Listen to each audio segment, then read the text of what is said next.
Here you Oh, are, Miss Nellie. Nice hot cup of tea. You enjoy. thank you, dear.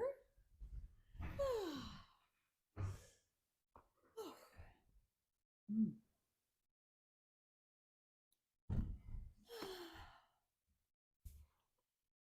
I finally decided to venture out and try outlet shopping. I did. I never could resist a new pair of shoes, especially on sale. Shoes and a nice toddy each night before I lay me head on the pillow. And I found me another troll doll. I collect them, don't you know? I like the ones with the orange hair. Yes, they keep me company, don't you know? Easier to be with than any man or child. They're cute and amusing. I can tell them all my troubles, and they never talk back. Oh, how time flies. It's been almost 40 years since I've been here in the States. I miss me mum the most I do. God bless her, still kicking at 98. Never knew me father. I got lots of friends I never could forget, so I gets home when I can. Nothing like sitting in a pub on a cold, rainy night with a little fire going while listening to the chatter of folks having a good old time, telling crazy stories of days gone by, relaxed and happy with the memories. Not like the folks I've been working for ever since I come here, especially them high society folk on Park Avenue. But I got me a knack for cooking, and no one else could keep a house as spit polished clean as old Nellie McCartney. I learned good from me mom back in Avery, and I did. She worked for the fancy folks in Belgravia. She did it all too. Cared for the children, cleaned and cooked. The family she was working for when I comes along was basically good folk. You see, me mum got pregnant with me out to wedlock. Mm-hmm. Me father was an older fella. He fell in love with my mum and all, and she fell in love with him, and they planned to marry. So they said, but the coot dropped dead before they got to the altar. Some kind of blood clot to the head and the brain, they told her, was a shoemaker in Hackney. So there she was at 21 years of age with a child, no husband, barely making enough to support herself as a nanny. You see, her folks died when she was only 16. So she had to start working right away since she had nowhere to go. Mom's a survivor, she is, I'll tell you. And she worked hard for that Harrison family. They liked her and they let her and me live with them as long as she kept up with her chores and helped them with their little boy, who was a wee tyke at the time. Mrs. Harrison couldn't have any other children after little James came along. Well, Jimmy to me, James Thorndyke Harrison to the rest of the world. I think she kind of liked the idea of having a little girl in the household. Yeah. So there we stayed for the next 17 or 18 years. Everything was swell until Jimmy turned 18. I was 15. Jimmy had an eye for me, he did. Me mum warned me to fend him off, told me how classes don't mix. But Jimmy was a handsome devil, charming and very sweet. Not like the other rich boys. So what was a girl to do? He was so kind to me, never treated me like dirt like some of the others. We tried to hide our affection, managed to keep things a secret for a long time. Not that Jimmy didn't keep the company of some of them high society gals, but none of them could make him laugh like old Nellie McCartney or keep up a good conversation either. You'd think Jimmy, being older, he might have forced himself on me, but he never did. A couple years went by, and oh my, things did change, and we got into the heat of our passions. First time, it was so exciting. The fear of being caught, don't you know? I was polishing the silver all day, all day long one day. The Harrisons was throwing this extra special holiday party, which included the engagement of their niece, Camilla Marie. I sat there, rubbing that bloody silver all day long, even into the evening hours.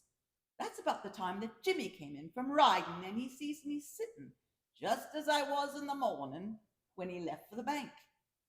He comes in, and he sits beside me, handed me a patch of sweet violets, me favorite bloom. Kept me company, he did, even picked up a cloth and helped me finish up. I don't know where Mr. and Mrs. Harrison was, and I didn't much care either. Me mom was already fast asleep. Jimmy started stroking me hair and gently touching me face.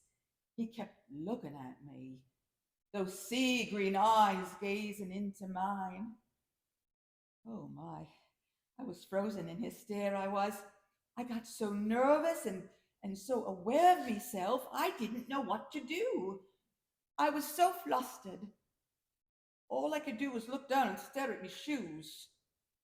He takes me chin in his hand, and he pulls me face up and kisses me right on the lips. Oh, a long, slow kiss it was, too. I got dizzy, I did. I saw stars. Oh, he took me hand, led me into the secret room in the back of the servants' quarters. That was the night this flower of a girl was to bloom. Oh my, he was a fiery little devil, I tell you. But he was kind and well. He just seemed to know how to make it easy and right for me. It was all so exciting. Did we make love that night? Oh, and several times too. Jimmy was so passionate.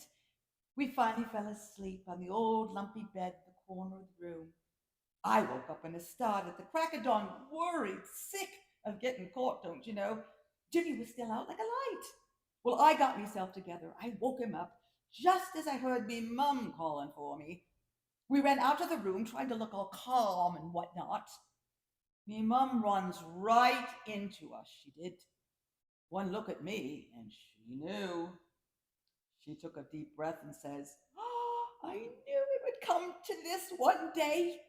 You don't know what you're in for. This is no good. It will never be allowed. I hope you get it out of your systems. It can never be. Now wash it out of your mind and remember your place, and don't you ever let it happen again. Now leg it before your mother finds you here, Jimmy." Just then, Mrs. Harrison appears standing right behind me, Mum, yelling, "James Thorndyke Harrison!" We stood there dumbfounded, all three of us just staring at our shoes. Mrs. Harrison overheard the whole thing. Slowly and deliberate, she says, "James, go to your room. Your father and I will speak to you in the parlor at past." Well, golly, you can imagine the rest, you can. Forbidden love. Jimmy and I tried to cool things off, but it was impossible. The Harrisons wouldn't have it. They finally decided to ship me off, they did. They set me up with a job with some fancy family on Park Avenue in New York City, US of A.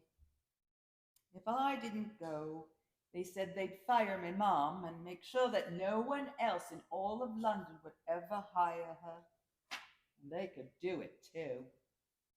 I dreamt of Jimmy taking a stand for me, defying his parents and flying off to the States with his true love. But as sweet as he was still a Harrison, and he had too much to lose. A banking business, status, position, and his inheritance. But I do believe that he truly loved me. Just wasn't strong enough to risk it all, you know. I don't really blame him, though. How could it be any other way?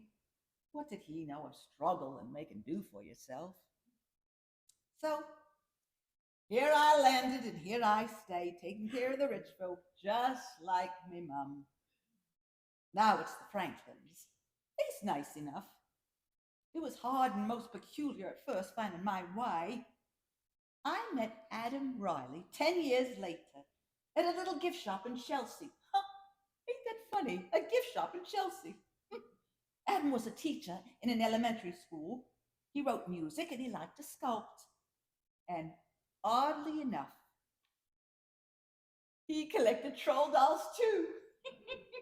Rub their heads and make a wish. Adam and I fell in love and we married 2 years later. Not long after that is when Claire came along. He's been gone 5 years now. Had a terrible case of the influenza, got pneumonia, suffered for months before it finally took him away from us. But about a year or so ago, I started thinking about Jimmy. Wondered what he was up to. So many times I wanted to go look him up on a visit home, but I knew it would serve no purpose, especially after all these years. I wondered, though, if he ever missed me, missed us. But I finally did it, with me mom's help.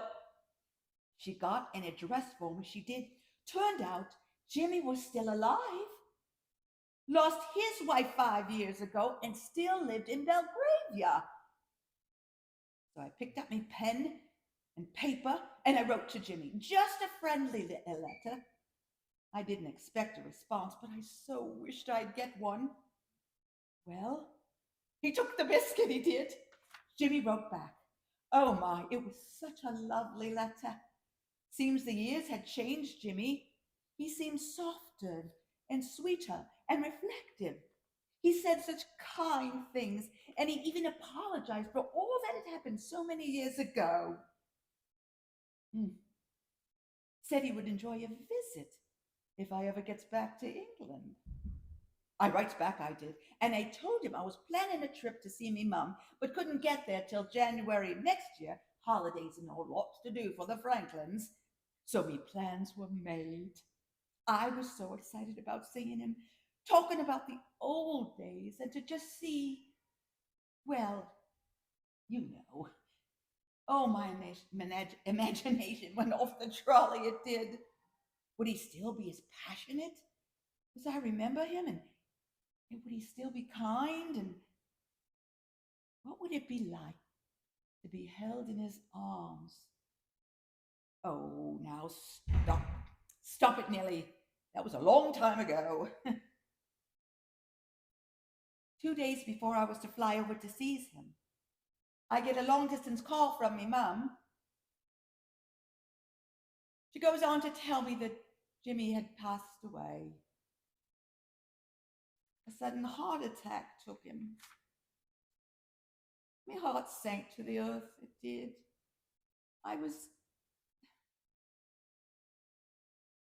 Well, I guess I'll never know for sure. Ain't it silly of me? Well, who was I to think that maybe... Oh, never you mind. Makes no difference. He's at rest now. I know me place, and I always will. But I would have loved and enjoyed telling Jimmy all about me life and knowing more about his, and... Well, Jimmy, I done just fine. I hope you was happy. I had me a fine man in Adam Riley, I did, and a beautiful child with Claire, grandchildren, food on the table, and a roof over me head.